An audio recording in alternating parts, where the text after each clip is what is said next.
Hello friends, एक बार फिर से स्वागत है मेरे चैनल पे। और आज हम पढ़ेंगे द लोटस ईटर्स पोयम, जो लिखी है एल्फ्रेड टेनिसन ने और जो पब्लिश्ड हुई है 1832 में।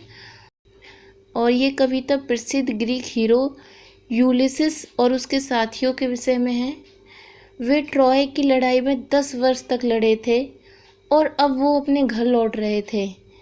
रास्ते में वे लोटस ईटर्स के क्षेत्र में पहुँचे।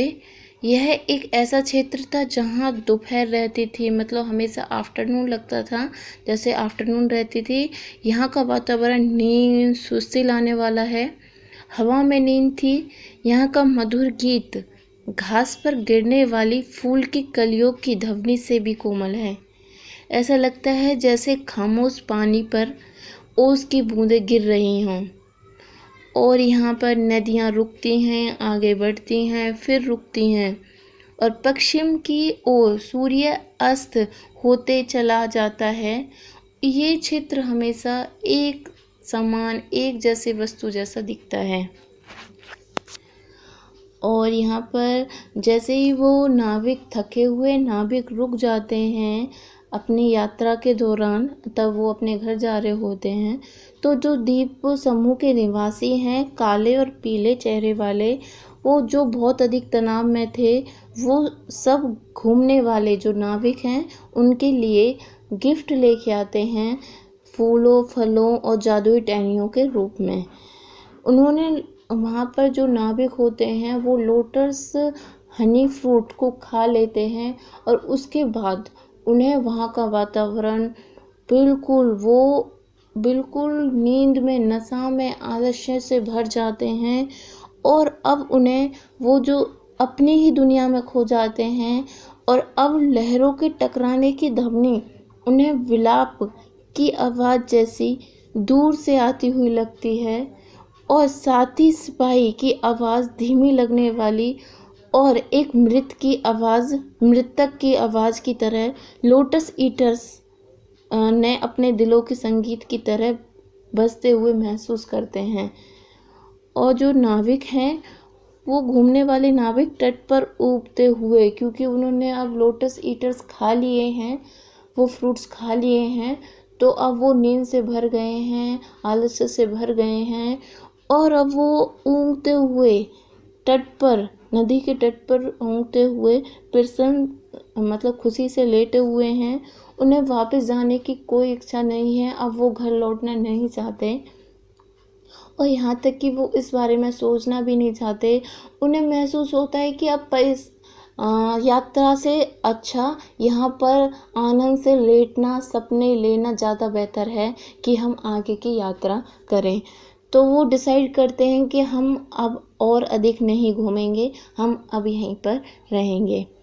यहाँ पर जो कोरिक सॉन्ग है उसमें पहले 3 स्टैंजा में शांति का वर्णन है और शेष में नेचर, प्रकृति का वर्णन है, जैसे फूल, पानी, घास, पत्तों में शांति। इस तरह की कि फूल, पानी, घास और पत्तों में शांति थी जो मनुष्य में नहीं होती।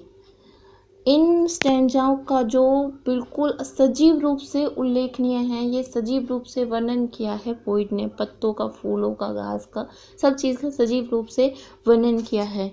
और चौथे स्टैंजा में थके हुए नाविक संसार में बुराइयां दूर करने की निरर्थकता की ओर इशारा करते हैं। मानव प्राणी फूलों और सब्जियों की तरह क्यों नहीं रहते? वो कहते हैं कि मानव प्राणी हैं, फूलों और सब्जियों की तरह क्यों नहीं हैं, जो पकते हैं, गिरते हैं और नष्ट हो जाते हैं। फिर जो थके हुए निवासी जिन्होंने लोटस प्लांट खाने के बाद गाना गाने लगते हैं और वो महसूस करते हैं कि प्राकृतिक की सब चीज़ें थकान से पूरे विश्राम को आनंद उठाते हैं। पत्ते, फूल, फल शांति से उगते हैं और पकते हैं। इसके लिए इन्हें कोई संघर्ष या मेहनत की ज़रूरत नहीं होती, जैसे कि इंसान को होती है। इस बात का दुख है कि इंसान, जो ईश्वर की सर्वोच्चतम रचना है, वो उसे विश्राम करने का टाइम ही नहीं है, वो हमेशा परिश्रम में ही लगा रहता है, चिंताओं में ही डूबा रहता है, अपनी ही चिंताओं में डूबा रहता है। फिर वो महसूस करते हैं कि मृत्यु जो जीवन का अंत है, तो सारा जीवन काम करने में कोई क्या समझदारी है। मनुष्य के लिए समझदारी यही है कि वो पौधों और सब्जियों की तरह रहें, जिन्हें किसी प्रकार की चिंता और कष्ट नहीं है, किसी प्रकार की चिंता या कष्ट झेलने नहीं पड़ते।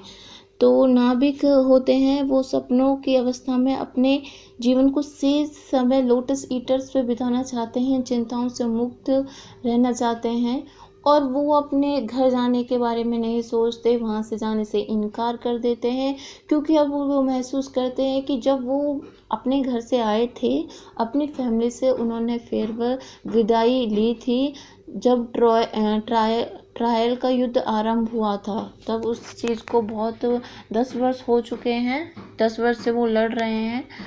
तो अब उनके घर में उनका स्थान शायद उनके परिवार के बड़े बेटे ने ले लिया हो, और शायद हो सकता है कि पड़ोसी ने उनके साम्राज्य पर कब्जा कर लिया हो। अब जब वो वापस जाएंगे तो हो सकता है कि उन्हें वहाँ जाकर अपने पड़ोसियों से अपना साम्राज्य वापस लेने के लिए लड़ाई करनी पड़े, पर अब वो बहुत बूढ़े हो चुके हैं, अब उन्हें ये सब नहीं करना, लड़ाई नहीं करनी उन्हें। अब वो उन चीज़ से थक चुके हैं, 10 साल से वो लड़ाई करते आ रहे हैं, थक चुके हैं, वो अब परिश्रम नहीं करना चाहते। लोटस ईटर्स को खाने के बाद अब वो परिश्रम से मतलब हार्ड वर्क से नफरत करने लगे हैं। वो जो चाहते हैं कि वो सपनों में आनंद में जिएं और बाकी का जीवन अब लोटस ईटर्स पर ही बिताएं, इसलिए वो अपने घर भी नहीं जाना चाहते। फिर जो लोटस ईटर्स वो अफीम खाने वाले जैसे हो गए हैं, अब उन्हें परिश्रम से नफरत है, वे केवल सोना और सपना लेना चाहते हैं।